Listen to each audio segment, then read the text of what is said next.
আজকে আমাদের সঙ্গে স্টুডিওতে উপস্থিত আছেন সাবেক কূটনীতিক সাকিব আলী। আসসালামু আলাইকুম। ওয়ালাইকুম আসসালাম, আপনাকে স্বাগত জানাচ্ছি ২১ রাতে। আমাদের সঙ্গে আছেন সিপিবির কেন্দ্রীয় নেতা ডাক্তার সাজিদুল হক রুবেল, আপনাকেও স্বাগত জানাচ্ছি ২১ রাতে। আহ, ভারত বাংলাদেশ এক হয়ে যাওয়া মানে কি, এই আলোচনায় যাওয়ার আগে আজকে একটি বড় খবর আছে বাংলাদেশের। সাবেক আইজিপি বেনজির আহমেদকে দুবাইয়ে গ্রেফতার করা হয়েছে গত ১২ তারিখে। এই বিষয় নিয়ে একটু আলোচনা করতে চাই। আমি দীর্ঘদিন ধরেই তাকে গ্রেফতারের ব্যাপারে ইন্টারপোলের একটি রেড নোটিশ ছিল, অবশেষে তাকে দুবাইতে গ্রেফতার করা হয়েছে। আপনি বিষয়টিকে আসলে কিভাবে দেখছেন? ধন্যবাদ। ৫ই আগস্টে যখন বিপ্লব হয়, সেই বিপ্লবের পরে তো আমরা তখন বলেছিলাম যে বিপ্লব হাতছাড়া হয়ে গেল, অনেক কিছু অনেক সমস্যা হলো এবং এখনো আমরা বিপ্লবের আবার ফেরত যেতে পেরেছি বলে মনে হয় না। তবে বিপ্লবের পক্ষে যারা মানুষ ছিল তাদের জন্য আজকে এটা একটা বিরাট সুখবর বলে আমি মনে করি। আপনার মনে আছে, সেই এখন আমার মনে পড়ছে যে বোধহয় চীন মৈত্রী কেন্দ্রে সেই বেনাজির প্রায় আপনার একটু ড্রাঙ্ক হয়ে একটু ড্রিঙ্ক করে কথা বলছিল। আপনার মনে আছে কিনা জানি না। মানে উনি তো বাংলাদেশে শেখ হাসিনার সময় পুলিশের যে কি ধরনের ক্ষমতার উত্তরণ হয়েছিল, যে কি ধরনের স্বেচ্ছাচারিত হয়েছিল, আইজি কি ধরনের আপনার নিয়ন্ত্রণের বাইরে চলে গিয়েছিলেন এবং তারা রীতিমতোভাবে প্রধানমন্ত্রীর ডান হাত হিসেবে কাজ করতেন। তো সেই হিসাবে যদিও প্রত্যেকটা আপনার আইজি বা প্রায় প্রত্যেকটা আইজি আসলে শেখ হাসিনাকে সাপোর্ট করেছে।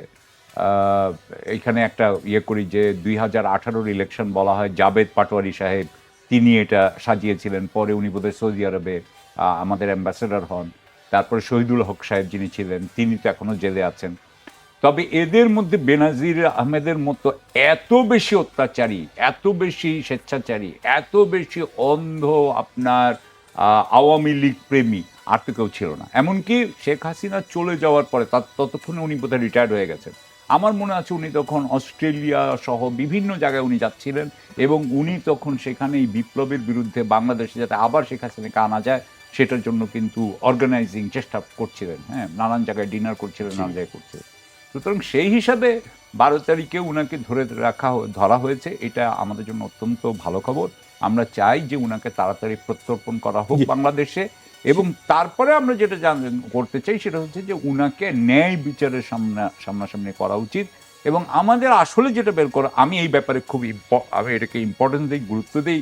সেটা হচ্ছে যে বেনাজিরের মাধ্যমে আমরা জানতে চাই যে আসলে পুলিশকে শেখ হাসিনা কত নিকৃষ্টভাবে ব্যবহার করেছে এবং আমার মনে হয় যে বেনাজিরকে দেখা যাবে, আমার মনে হয় একজন কোতোয়ালির একজন এসআই এর নামটা আমার এখন মনে পড়ছে না, যে ও রাইট হ্যান্ড ম্যান ছিল এবং যার মাধ্যমে সে অনেক খুন গুণের সাথেও কিন্তু জড়িত।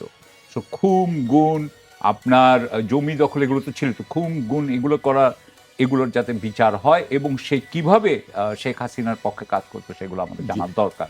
একজন সাবেক কূটনীতিক হিসেবে আপনার কাছে আমি জানতে চাই, যেটি হচ্ছে যে আজকে স্বরাষ্ট্রমন্ত্রী সংসদে বলেছেন যে তাকে দ্রুত দেশে ফিরিয়ে আনার ব্যবস্থা করা হবে। এই ব্যবস্থাটা কিভাবে করা সম্ভব? কূটনৈতিকভাবে আসলে কি পদক্ষেপ নেওয়া যেতে পারে? প্রথম কথা হচ্ছে তাকে ধরা হয়েছে কুশিয়ার আন্ডারে, এটা আগে আমাদের জানা উচিত।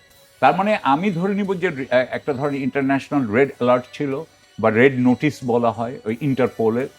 তাহলে যদি রেড নোটিশ থেকে থাকে তাহলে রেড নোটিশে লিখতে হয় যে কি কি কারণে তাকে ধরা হবে। এই ক্ষেত্রে যদি বাংলাদেশের রেড নোটিশের পরিপ্রেক্ষিতে যদি অ্যারেস্ট করা হয় দুবাইতে, আমরা যেটা জানতে পেরেছি, তাতে আমি মনে করি যে এই প্রত্যর্পণটা বেশিক্ষণ সময় লাগবে না, বেশি সময় লাগবে না। এটা আমি মনে করি মানে বেশির বেশি ১ মাস লাগতে পারে, কারণ ওই কিছু প্রসিজিওর আছে, কারণ ওখানে হয়তো বিচারক আদালতের সামনে যেতে হবে, আদালতের একটা আপনার অনুমোদন মানে ১ লাগবে। মাসের মধ্যে তাকে নিয়ে আসা সম্ভব? আমি মনে করি এটা সম্ভব, কারণ আপনার যদি তারা তাকে অপরাধী না মনে করতো তাহলে তো তারা তাকে অ্যারেস্টই করতো না। সুতরাং যেহেতু তারা অ্যারেস্ট করেছে, আমি মনে করি ১ মাসের মধ্যে, আমি না জেনেই বলছি কারণ আমাদের প্রত্যর্পণ চুক্তি আছে কিনা আমি সেটাও জানি না। তবে দুবাই তো আসলে একটা গণতান্ত্রিক রাষ্ট্র বলে আমরা ধরি না, এটা যেহেতু একটা আমিরাতের অংশ, সুতরাং আমিরাতের আমি জানি না ওদের বিধি কি আছে। তবে আমি মনে করব যে তাদের আমির এবং তাদের প্রধানমন্ত্রী তারা অর্ডার দিলে এটা হইতে বেশিক্ষণ সময় লাগবে বলে আমি মনে করি না। জি, আপনার কাছে আমি আবারও আসবো। এই পর্যায়ে আমি রুবেল ভাইয়ের কাছে আসতে চাই। রুবেল ভাই, আপনার কাছে কি মনে হচ্ছে যে তাকে কি খুব দ্রুত বাংলাদেশে ফেরত আনা সম্ভব হবে? ধন্যবাদ জাকির ভাই এবং আমার সহ-আলোচক সম্মানিত সাকিব ভাই এবং ২১ টিভির দর্শকবৃন্দ, সবাইকে শুভেচ্ছা। আসলে আহ, আমরা একটু হঠাৎ আমি সাকিব ভাইয়ের আলোচনা শুনতে শুনতে পিছিয়ে চলে গেছিলাম আর কি, ২০২৪ সালে চলে গেছিলাম আর কি। ২০২৪ সালের মানে জুন জুলাই মাসে আমরা যারা নিয়মিতভাবেই সেই সময় সরকারের বিরুদ্ধে লড়াই সংগ্রাম করছিলাম রাজপথে, তাদের কাছে মূল একটা এজেন্ডা ছিল সরকারের দুর্নীতি। এবং দুর্নীতির ক্ষেত্রে ৩টা জায়গায়, একটা হচ্ছে জেনারেল আজিজ ফ্রম বাংলাদেশের সামরিক বাহিনী থেকে প্রধান ছিলেন সাবেক, একজন হচ্ছে এই আপনার এনবিআরের মতিউর ছাগলকাণ্ড নিয়ে, আরেকজন হচ্ছে আজিজ। এই তিনটি বিষয়কে নিয়ে মানে এটা বাংলাদেশের দুর্নীতির, বেনজির, এই বেনজিরকে নিয়ে, এই তিনজনকে নিয়ে আর কি বাংলাদেশের মানে পরিস্থিতিটা কি হয়েছে, কি দাঁড়াইছে সেটা দেখা যাচ্ছিল আর কি, মানে জনগণের কাছে স্পষ্ট হয়ে গেছিল। আর্মি প্রধান, এবং পুলিশ প্রধান, সাবেক আর্মি প্রধান, সাবেক পুলিশ প্রধান আর সাবেক আর এনবিআর এর প্রধানই তো ছিলেন না, প্রধান নন, প্রধান না হন, কমিশন ছিলেন, প্রধান হইতেন আর কি একজন থাকলে, ছাগলকাণ্ডটা না ঘটে গেলে আর কি। তো কি পরিস্থিতি বাংলাদেশে সেটা বোঝা যাচ্ছিল। এটাকে নিয়ে আমরা প্রায় মাসখানেক আগেই একটা বড় কর্মসূচি ঘোষণা করছিলাম আর কি, 17 জুলাই 2024, দুদক ঘেরাও কর্মসূচি, মানে ঘেরাও হবে, দুদক ঘেরাও হবে। এই তিনজনকে শাস্তির বিচারের দাবিতে, এবং দুজন তো অলরেডি দেশ থেকে তখন পালিয়ে গেছিল আর কি। তো এবং মিডিয়া টিডিয়া কিন্তু তখন খুবই এটা নিয়ে খুব সোচ্চার, কিন্তু সবই হচ্ছে সোচ্চার হচ্ছে, কিন্তু আবার দেখা যাচ্ছে দিব্যি তারা সুন্দর ভাল তবিয়তেই তারা আছেন আর কি। বিশেষ করে আপনার সাবেক সামরিক বাহিনীর প্রধান এবং সাবেক এই পুলিশ প্রধান। কিন্তু আমাদের সেই কর্মসূচি আর করা হয়নি 17 জুলাই, ঠিক আছে। আমাদের ওই মানে 16 জুলাই থেকে এই কোটা বিরোধী আন্দোলন একটা অন্য জায়গায় চলে আসলো। 17 জুলাই হচ্ছে মানে আমাদের রাজপথে ছাত্রদের হত্যা করা শুরু হইলো। ফলে আমরা কর্মসূচিটা তখন বদল করে দিলাম, ছাত্র হত্যার প্রতিবাদের আন্দোলনে চলে গেলাম আর কি। তো সেই যে আমাদের অমীমাংসিত জায়গা এই বেনজিরের বিষয়টি, সেটি একসময় তো একটা বিস্মৃতির অতল তলেই চলে যাওয়ার মতো অবস্থা। বিগত 18 মাসে একবারও কাউকে খুব একটা সোচ্চার হতে দেখি নাই আর কি।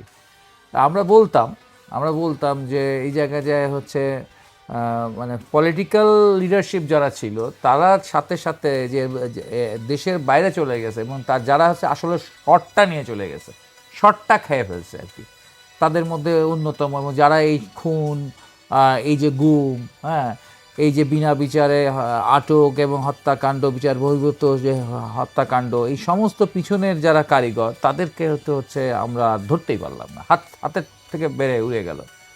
এই যে আফসোসের যে জায়গাটা ছিল, সেই জায়গাটা আজকে একটা বড় ধরনের একটা অর্জন হলো। কিন্তু আমরা তো একটু সবসময় সন্দেহবাতিকতায় ভুগি, ঠিক আছে। এত দিন পরে কেমনে হলো আর কি, কীভাবে হলো আর কি, এটা হয়তো জানতে চাই আর কি। এটা এতদিন পর হঠাৎ এত দেরি হলো কেন তাকে গ্রেপ্তার করতে, আবার সম্ভব হলো কেন, দুটোই জানতে চাই আর কি। এবং একই সাথে যেটা বললেন সাকিব ভাই, এবং আপনি জানতে চাইলেন যে 1 মাসের মধ্যে সম্ভব কিনা, হ্যাঁ সম্ভব, কিন্তু দেশটা কিন্তু দুবাই, ঠিক আছে। দেশটা দুবাই, সেখানে তো হচ্ছে নিয়মতান্ত্রিক গণতান্ত্রিক ব্যাপার বা সাংবিধানিক ব্যাপার স্যাপারগুলো সেভাবে নাই, তো সেটাখানে কীভাবে কি হবে। আমার মনে হয় গ্রেপ্তার যেহেতু হয়েছে, সেটাও একটা আন্ডারস্ট্যান্ডিংয়ের বেসিসে হয়েছে, এবং সেই আন্ডারস্ট্যান্ডিং যে বেসিসে যেহেতু হয়েছে, সেই বেসিসেই তিনি আসলে দেশে ফিরে আসবেন না। আমি সাকিব ভাইয়ের কাছে আবার আসতে চাই, এবার একটু অন্য প্রসঙ্গে। ভাই একটা কথা, জি অবশ্যই উনি বলাতে মনে পড়ছে, জেনারেল আজিজও কিন্তু এখন দুবাইতে আছে বলে আমার ধারণা, আমি খবর পাইছি। আমি খবর পাইছি যে উনি আবুধাবি অথবা দুবাইতে আছেন। তো আমার ভাই রুবেল যে বলতেছে যে এই দুর্নীতির জন্য দুবাইতে, তো আসলে সাকিব ভাই আমরা অনেকেরই ছবি দেখি, ভিডিও দেখি, ক্লিপ দেখি যে দুবাইতে অনেকে শপিং করছেন। তার মানে তাহলে উনি খালি একা ধরা পড়বে কেন? উনি একা খালি অ্যারেস্ট হবে কেন? অন্যরাও কি অ্যারেস্ট হবে না? আমি ওই একটা কথাই রেখে যেতে চাই যে আমি আশা করছি যে এই একজন অ্যারেস্ট হয়েছে তাতেই এটা শেষ হবে না, অন্যরাও এখানে অ্যারেস্ট হবে দুবাইতে বা আবুধাবিতে বা বা পৃথিবীর সব জায়গায়। আশা করি সরকার সেই ব্যবস্থা নিচ্ছে। জি, সেটি আমরা সামনে দেখতে পাবো আসলে কি ঘটবে। আমি আপনার কাছে আসতে চাই যে ভারত বাংলাদেশ এক হয়ে যাওয়া মানে কি, এই বিষয় নিয়ে কয়েকদিন ধরেই আলোচনা চলছে। আমি আলোচনায় যাবার আগে সেই বক্তব্যকে আমি কিছুটা উল্লেখ করতে চাই। আহ, বেনাপোল সীমান্ত দিয়ে বাংলাদেশে প্রবেশ করেছেন এবং দায়িত্ব গ্রহণ করতে যাচ্ছেন দীনেশ ত্রিবেদী, যিনি বাংলাদেশের হাই কমিশনের, ভারতের নতুন হাই কমিশনার হিসেবে দায়িত্ব নেবেন। তিনি মন্তব্য করেছেন, সব সমস্যাই ভালোবাসা ও আন্তরিকতার মাধ্যমে সমাধান সম্ভব। ভারত ও বাংলাদেশ শুধু সীমান্তই শেয়ার করে না, একই আকাশ, একই বাতাস এবং অভিন্ন স্বপ্ন শেয়ার করে। এছাড়া তিনি ভারতের 140 কোটি এবং বাংলাদেশের 20 কোটি মানুষকে মিলিয়ে একটি শক্তিশালী অর্থনৈতিক ব্লক গড়ার আহ্বান জানান এবং বলেন, আমরা বিচ্ছিন্ন হয়ে শক্তিশালী হতে পারবো না। তার এই বক্তব্যর পরপরই আমরা বিভিন্ন প্রতিক্রিয়া দেখলাম, সমালোচনাও করেছেন এবং আমি জামায়াতে ইসলামীর আমির, সংসদে বিরোধী দলীয় নেতা, তার বক্তব্যটি উল্লেখ করতে চাই। তিনি বক্তব্য না, ফেসবুকে একটি স্ট্যাটাস দিয়েছেন। বাংলাদেশ ভারত এক হয়ে যাওয়া বলতে ঢাকায় নবনিযুক্ত ভারতীয় হাইকমিশনার দীনেশ ত্রিবেদী কি বুঝিয়েছেন তার ব্যাখ্যা চেয়েছেন বিরোধী দলীয় নেতা ও বাংলাদেশ জামায়াতে ইসলামের আমির শফিকুর রহমান। তিনি পোস্টে বলেছেন, শুক্রবার বাংলাদেশে নতুন ভারতীয় হাইকমিশনার জনাব দীনেশ ত্রিবেদী পৌঁছানোর পর তার একটি বক্তব্য আমাদের দৃষ্টিগোচর হয়েছে। তিনি ভারত বাংলাদেশের এক হয়ে যাওয়া বলতে কি বুঝিয়েছেন, আমাদের সরকারের উচিত হবে তার কাছ থেকে তা জেনে নেওয়া। তিনি পোস্টে আরও লেখেন, ভারত যেমন একটি স্বাধীন দেশ, বাংলাদেশও তেমনি একটি স্বাধীন দেশ। তার এই বক্তব্য স্পষ্ট না হলে জনমনে অবশ্যই বিভ্রান্তি তৈরি হবে। জি, আসলে আরেকটি কথা আমরা শুনি যে অখণ্ড ভারত। জি, অখণ্ড ভারত তো উনাদের আপনার পার্লামেন্ট যেটা দিল্লিতে, সেই পার্লামেন্টে এইটার অখণ্ড ভারতের একটা মানচিত্র ওখানে বোধহয় খোদাই করে রাখা আছে। আমরা জানি যে 47 সালের বোধহয় অগাস্টের পরে পরে বা অগাস্টের আগে, ঠিক আগে কোনো একটা সময়, মানে দ্বিতীয় অর্ধে আর কি, হ্যাঁ, সেখানে কংগ্রেসের একটা মিটিং হয়েছিল ওয়ার্কিং কমিটির। সেই কংগ্রেসের ওয়ার্কিং কমিটির মিটিংয়ে বলা ছিল যে আমরা অখণ্ড ভারত আমরা কিন্তু রেস্টোর করব। কারণ আপনি জানেন যে যখন এই গান্ধী নিজেও কিন্তু ভারতের বিভাগের কিন্তু পক্ষে ছিলেন না, তিনি ভারতের বিভাগের পক্ষে অনেকেই ছিলেন না আসলে। তো সুতরাং সেই হিসাবে অখণ্ড ভারতের একটা বিরাট আপনার রাজনৈতিক আকর্ষণ ভারতের আপনার যারা উচ্চবর্গ মানুষ আছে তাদের মধ্যে আছে, যে নেতৃত্ব আছে তাদের আছে। তারা মনে করে যে ব্রিটিশরা যেটা, বা মুঘলরা প্রথমে, তারপরে ব্রিটিশরা যেই ভারতকে আপনার ইউনাইটেড ভারত করে, সেই ভারতটাকে তারা, কারণ এটাই ছিল সবচেয়ে বড় ভারত। এর আগে গত 4000 বছর 3000 বছরে এত বড় ভারত হয়নি। সবচেয়ে বড় ভারত ছিল আওরঙ্গজেবের সময় এবং তারপরে ব্রিটিশদের সময়। সুতরাং এই সময়টাকেই তারা মনে করতে চায় যে এটাই হচ্ছে যেহেতু গোল্ডেন পিরিয়ড, সেই হিসাবে জমির আপনার স্থলভাগের আপনি যদি দেখেন তাহলে সেটাকে তারা সেখানে যেতে চায়। আমার হচ্ছে, আমি আপনার কাছ থেকে যেটা শুনলাম সেটা হচ্ছে যে দীনেশ ত্রিবেদী তো এমনিতেও তৃণমূল কংগ্রেসের একজন রাজনীতিক ছিলেন। তিনি 2011 থেকে 12 বোধহয় উনি সাকিব, আমরা যে একটি জিনিস দেখছি, সবাই যারা এখন বিজেপিতে আছে, খুব ভালো পজিশনে আছে, তারা দেখছি যে এক সময় তৃণমূলে ছিল এবং মমতার খুব কাছের। পশ্চিমবঙ্গে তাই হচ্ছে, তাই না? পশ্চিমবঙ্গে তাই হচ্ছে। শুভেন্দু বলেন, বলেন, এনার সব তৃণমূল থেকে এসছেন।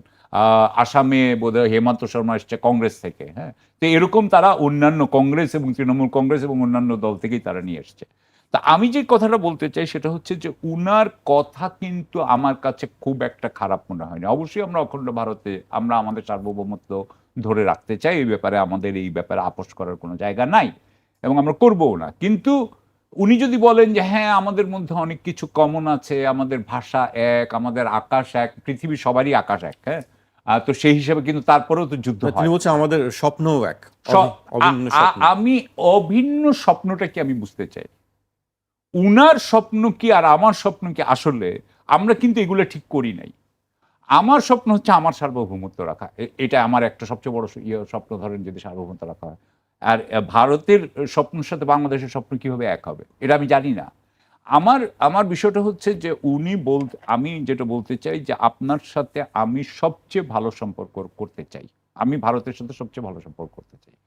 কিন্তু এবং আমি এটাও মনে করি যে আমাদের উপরের যে মানে ডেকোরাম যেটা আমাদের কিন্তু আচার ব্যবহারে আমাদের পূর্ণ আপনার ভদ্রতা বজায় রাখা উচিত, সভ্যতা বজায় রাখা উচিত। কিন্তু আমাদের দর কষাকষি বা যখন আলোচনা হবে তখন কিন্তু আমাদের হার্ড আপনার বার্গেইন করা উচিত। আমাদের কিন্তু দর কষাকষিটা শক্ত হওয়া উচিত।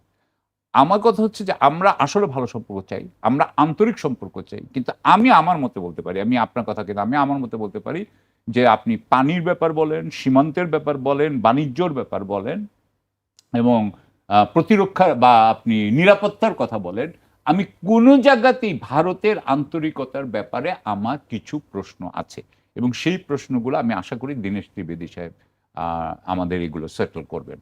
সুতরাং আমি উনার এই কথাকে খুব একটা ইয়ে করছি না, আমি খালি বলছি যে উনি যাতে আমাদের বাংলাদেশের উপরে যাতে এই কথার মাধ্যমে বাংলাদেশের উপরে ভারতের কোনো আধিপত্য বিস্তারের চেষ্টা যাতে না হয়, আমি সেটা আশা করি। জি, আমি রুবেল ভাইয়ের কাছে আসতে চাই। রুবেল ভাই, আলোচনা এই কারণে হয়তো বেশি হচ্ছে, যখন আমরা দেখছি যে সীমান্তে সম্প্রতি আবার দেখলাম যে হত্যা ঘটেছে, আবার একজনকে ধরে নিয়ে তাকে মারধর করা হয়েছে, বাংলাদেশের থেকে ধরে বিএসএফ ধরে নিয়ে গেছে, এবং পুশিনের ঘটনা বাংলাদেশের পক্ষ থেকে আমরা দেখেছি যে ভার্বাল নোট দেওয়া হয়েছে। মে মাস থেকে আমি যদি একটি পরিসংখ্যান দেই, সেখানে আছে যে 2025 সালের ফেব্রুয়ারি থেকে 2026 সালের মে পর্যন্ত বাংলাদেশ ভারত সীমান্তের অন্তত 68টি স্থানে আন্তর্জাতিক নিয়মের তোয়াক্কা না করে বাংলাদেশের অনুমতি ছাড়াই ভারত বিভিন্ন ধরনের অবকাঠামো ও কাঁটাতারের বেড়া নির্মাণের কাজ চালিয়েছে, যা দ্বিপক্ষীয় প্রক্রিয়ার স্পষ্ট লঙ্ঘন। এই বিষয়গুলি এখনো পর্যন্ত কোনো আসলে সমাধান হয়নি। বাংলাদেশ ভার্বাল নোট পাঠিয়েছে, সেটি আমরা দেখছি যে দিল্লিতে বৈঠক চলছিল যে 10 জুন, সেই সময় আনুষ্ঠানিক প্রতিবাদ জানিয়েছে ঢাকা। আপনি আসলে কিভাবে দেখছেন যে আমাদের এই বিষয়গুলো কোনো সুরাহা এখনো পর্যন্ত হয়নি, তার মধ্যেই তিনি এই ধরনের বক্তব্য দিয়েছেন? সেটা কি আসলে ওইটি আড়াল করার জন্য এই বক্তব্য তার? দীনেশ ত্রিবেদীর বক্তব্য আর একটি বিষয় হচ্ছে যে বাংলাদেশের যে অমীমাংসিত বিষয়গুলো সেগুলার অগ্রগতি কেন হচ্ছে না, দুইটা আলাদা, একেবারে আমি এটাকে আলাদা রাখতে চাই আর কি, দুইটার প্রেক্ষাপটও আলাদা। প্রথমে আমি আমার এন্ডের থেকে কথা বলতে চাই, আমার বাংলাদেশের এন্ডের থেকে কথা। বাংলাদেশের এন্ডের ক্ষেত্রে আমার মনে হচ্ছে যে এই সরকার, নতুন সরকার, তাকে খুব বেশি নতুন ভাবছে এবং নতুন ভাবতে ভাবতে আমার মনে হচ্ছে যে অনেকটাই বেশি নরম, অনেকটা বেশি হচ্ছে ভদ্রতা দেখাচ্ছে, উদারতা দেখাচ্ছে। দিল্লিতে যে বৈঠক হচ্ছে এটা কিন্তু দেখবেন, এটা কিন্তু খুব টেকনিক্যাল বৈঠক। এটি হচ্ছে দুইটি দেশের হচ্ছে এই সীমান্তরক্ষী বাহিনীর বৈঠক, বিজিবি এবং হচ্ছে বিএসএফ এর বৈঠক আর কি। এটা কিন্তু সেই